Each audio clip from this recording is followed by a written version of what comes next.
my name is Angie. Welcome to my channel, or welcome back to my channel. This is a channel where I typically like to make videos about books as well as videos about homeschooling, mostly book related. Today's video is a homeschooling video. It is a curriculum review video. So we used Logic of English, Foundations, and we used A and B. That's what they recommend for the kindergarten year, is both A and B. Logic of English really is a full language arts program for the beginning reader. And it's phonics based. There's no real sight words. It's open and go. It uses a lot of kinesthetics, so there's a lot of movement or games. It really does cover everything. So everything meaning phonics, handwriting. It also covers beginning reading and beginning spelling. And so all four of those things are covered in this language arts curriculum for the kindergarten year. So my plan for this video is kind of three parts. So the first part I'm going to go through is materials. What do you need for Foundations A and B? So what are the materials? What comes in their bundle? And then I'm also going to be covering, kind of looking through a sample lesson from A and a sample lesson from B, because they're slightly different and you can kind of see the progression. And then thirdly, I want to go through kind of pros and cons, as well as our story. So just more adjustments we made for our family in particular. So stick around to the end if you want to kind of hear more of that. But I want to first start just with highlighting the program, because I just really have enjoyed it. I think it's an excellent program. My son has done really well over this past year plus that we've been using it. So it's fantastic. So let me just flip you around and I will show you all of this stuff. Let me first start with books. What comes in the bundle for Foundations A and B? So here's A.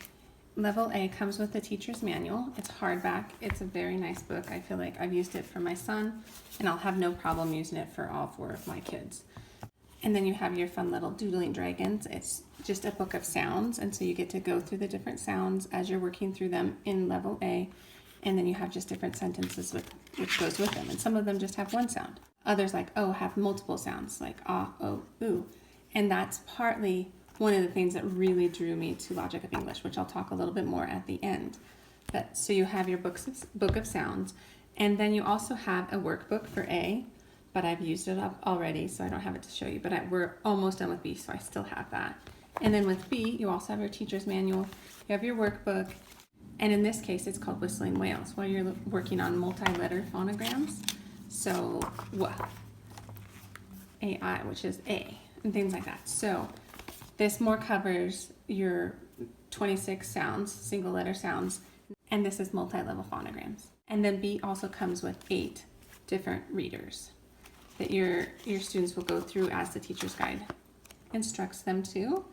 And as for A and readers, it doesn't come with readers, but there are readers that your students will cut out and cut and paste the little picture that goes with what they read.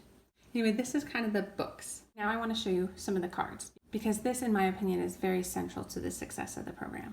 So there's these basic phonogram cards, which we pull out all the time, and they have your new phonograms. So anytime you come across a new phonogram, I look in my stack here and find out which phonogram it is that we're going to be covering. And so this is the stack of the ones we haven't used yet, but for instance, I'll show you. I keep them in just this little plastic thing, and all of these are the cards that we've gone through so far. And occasionally we'll just go through them all. I'll hold them out and I'll flip through them and have him say what the phonogram says. And so we just keep these together. These are the ones that are actively using. I keep in my little box. And the ones we're not actively using yet, I keep in my bin that goes up in our closet that I grab kind of on a weekly basis to pull out any new phonograms. So those are the big cards that we flash through all the time. And then here's the game cards. And so we picked cursive, which I maybe should have mentioned that already, is you have two choices. You can either pick manuscript or cursive when it comes to your workbooks. And we picked cursive, and so everything's kind of in green. And I'll get back to that in just a second. But what happens then is you get blue book face cards, game cards, as well as the green cursive cards. And then this is what you do to play all the games with. And again, I have the ones that we are actively using in my little box here. And when it asks us to play games like matching games or memory games or pull things out of a bag kind of game, then we have all of our game cards ready to go in my little box, the ones that he should know or the ones that he is actively working on. And so I love that. It's his favorite part. He always asks me which games we're playing that day. And so these are probably my most used item. And then here I also want to show you is these are called tactile cards. And so this is based on the handwriting you choose. And so basically what they do is it's sandpaper, so you can feel it. So as they're learning their strokes for the manuscript or cursive, they get to trace it or feel it. And my son really liked these, especially when he was first learning some of the strokes, like the up stroke or the bump stroke. I forgot what that one was called. The bump stroke. These were really handy and I really like them. I'm currently holding off on them because we switched out of cursive. He wasn't quite ready, but I really like the rhythm of handwriting program, so I'm holding on to these. I'm not getting rid of these because I think these are very useful. The next thing I want to show you is the phonogram game tiles. I put these on a big whiteboard, and what I've done is I bought some magnetic strips, and whenever we get a new phonogram, I also look in this bag, and I'll pull out the new one, and then I'll clip off some of my magnetic strip and stick it to the back, and then I stick this on our whiteboard. And that way when it's time for him to do his spelling work, because that's what these are used for mostly, is when it's spelling time. When he does spelling, then he goes up to the board and he uses the tiles. That's just the easiest way for us to organize them. I have twin 2-year-olds, and so these would just get everywhere if they're not kind of higher up on a board. So that's worked really well for us. So I have that, and then the other thing we have is a whiteboard that came with the program. Obviously you can buy anything like this at Target or Walmart. It's been handy, we use it a lot. It's really nice to have a whiteboard, even if you choose not to get this one, because sometimes we do school outside, sometimes we do school on the dining room table or on his desk. We kind of do school everywhere, and to be able to pull a whiteboard with us is nice. Other times he just grabs the marker and he works on the big whiteboard on the wall. So we kind of do either. It gives us the opportunity to do both. The other thing I want to show you that we used a lot in Foundations A, and this does not come with the program, this is just what we did, is at the beginning when he was just struggled to hold and form his letters really well, is I used sand, and so he could practice his like A in the sand, and it worked so well for him. He felt so much more empowered, and eventually he became ready and he didn't want to do the sand anymore, so we stopped. But it was a great way to start. And then the last thing I want to show you is they do have these different quick references, which is just really handy. I didn't use the rhythm of handwriting one because, like I said, I'm going to explain, we stopped using the cursive, but I actually kept these in my main teacher's guide the whole time. I almost thought I wasn't going to, but it's really nice to have a handy reference for, say, which spelling rules we've learned. So I can be like, do you remember English words don't end in what? I, U, V, or J. And then there's also this spelling analysis one, which was really nice because it helped with just the process when I didn't want to read it through the book. It's the process of like, hey, I'm the teacher, so I say the word, I read the sentence, then we talk about syllables, I talk about it first, and I ask him to do it. So it's just a quick reference guide for the process of spelling, which I'll explain in just a second. I think that covers the things that come in the bundle. I honestly have used everything in here. I know when I was first looking up the curriculum, I was like, well, maybe I don't have to get all of it because maybe I won't use all of it. But me personally, with my 5-year-old, he was 5 when we started, we used it all. And the only thing that we're not currently using is these tactile cards, but that is only because we switched out of the cursive. Okay, let me walk you through a couple example lessons. So let me start with Foundations A.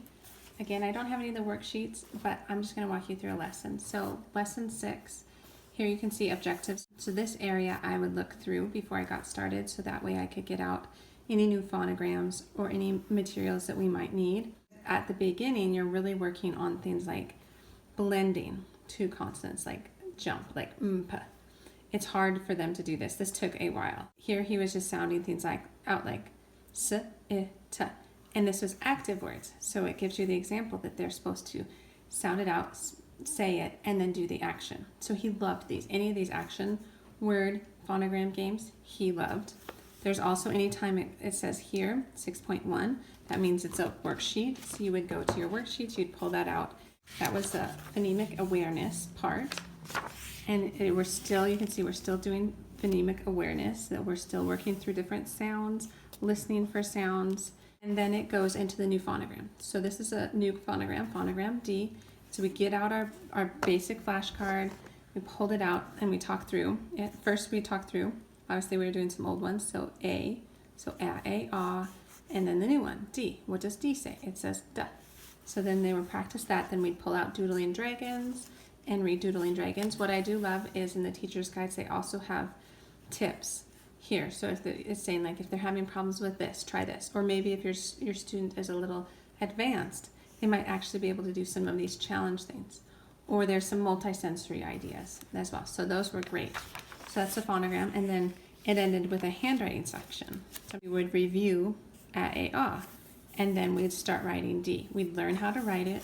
If you chose cursive, you'd be here in green. If you chose manuscript, you'd be following the blue. So you would pull out either your marker board or your sand, and we would work through working on the letter D, and here it would continue on. And then there was another handwriting practice in the workbook.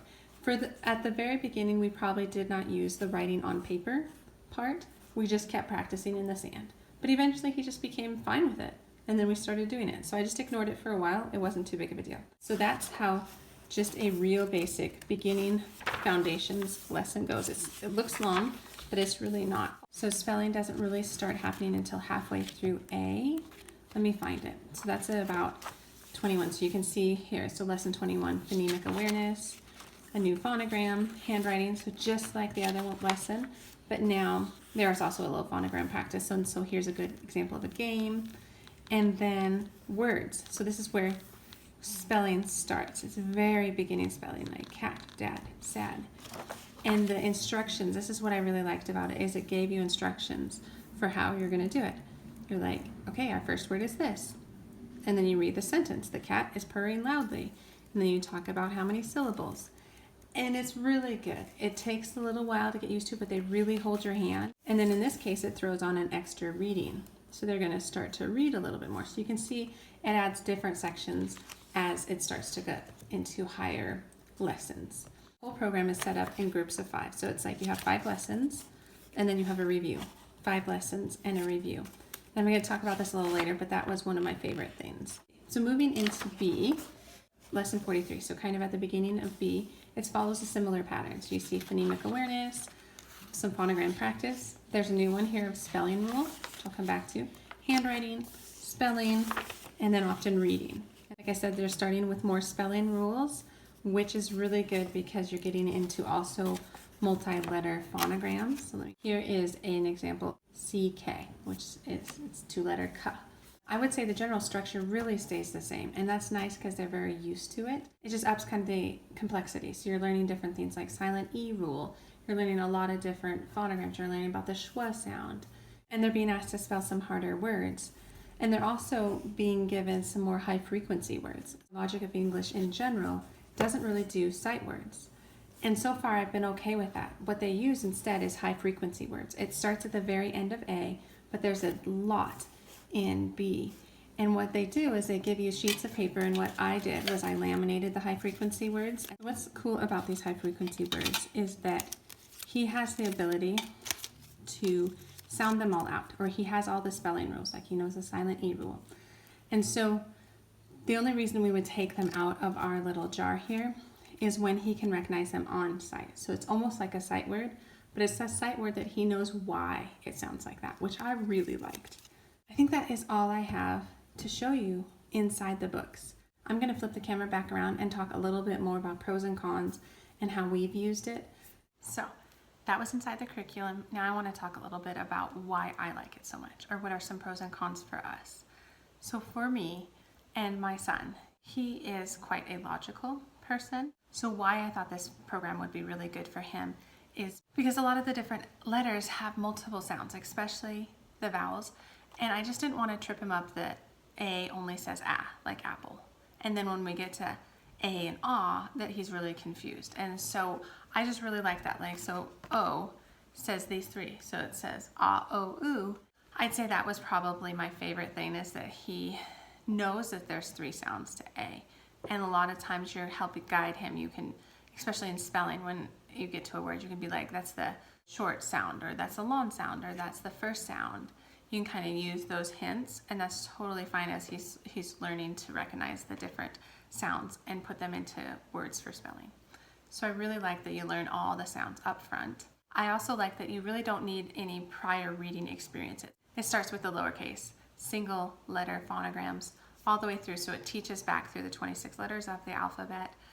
We did go through all about reading pre-reading in kind of a kindergarten year, more for just letter recognition. So once he was able to recognize all his letters and be able to say what they each were, we just moved into this program.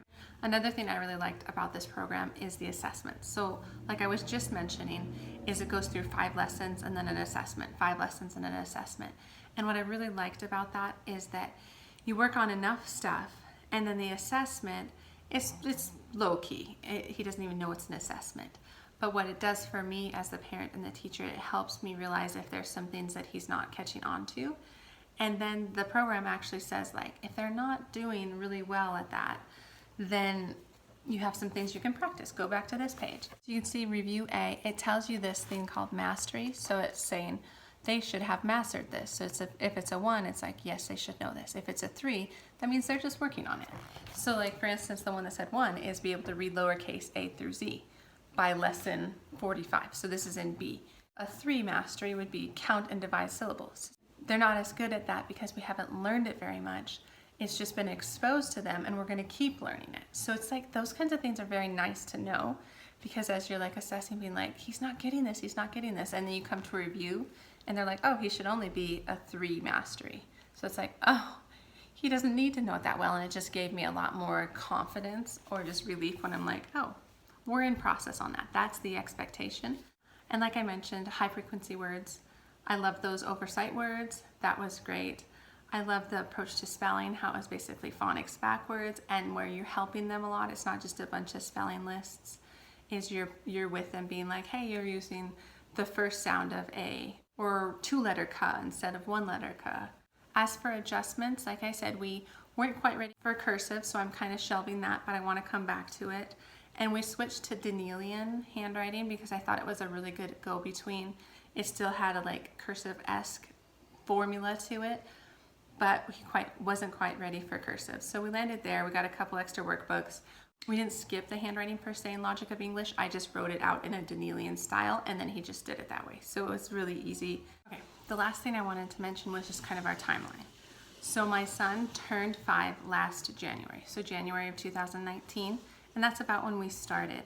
And so we went fairly slow at the beginning, and we just now are about to wrap up this year, kind of this spring of 2020. So it took kind of a year and a half for foundations A and B. And that was good. That was just fine with me because he was a young 5 and he definitely picked up the pace as we went. I would say it usually took us 2 days to do a lesson. That was kind of the rhythm that was the best for us. If I pushed a full lesson on him, he was just really tired by the end and he just pushed back a lot on the reading. And if I didn't do that, he was way more capable of reading than if we were pushing it. So I always did that. And I'm going to be buying C and D because I have loved this program. I have thought it has worked really well. He is slowly approaching reading, but he's really confident and he's really patient with himself. So my plan for this summer is I'm actually going to keep using these high frequency words until we're really good at it, and then just read through some readers. Read the readers that came with B, as well as some Bob books that are recommended through the program, and just kind of spend our summer not losing the phonograms or not losing those sounds, but just practicing, but not doing any lessons until we pick back up. That is my review of Logic of English, Foundations A and B. We have loved it. I would love to hear your thoughts on it if you've used it. Please comment below if you have any questions, if you're thinking about it, if you're curious about it and I didn't cover something or you have additional questions, please just put those below. I'd really love to see if I can answer them for you. Thank you for watching this whole thing, and please consider liking the video, subscribing to the channel if you like what you see, if this is helpful to you, and otherwise I will catch you in the next video. All right, take care.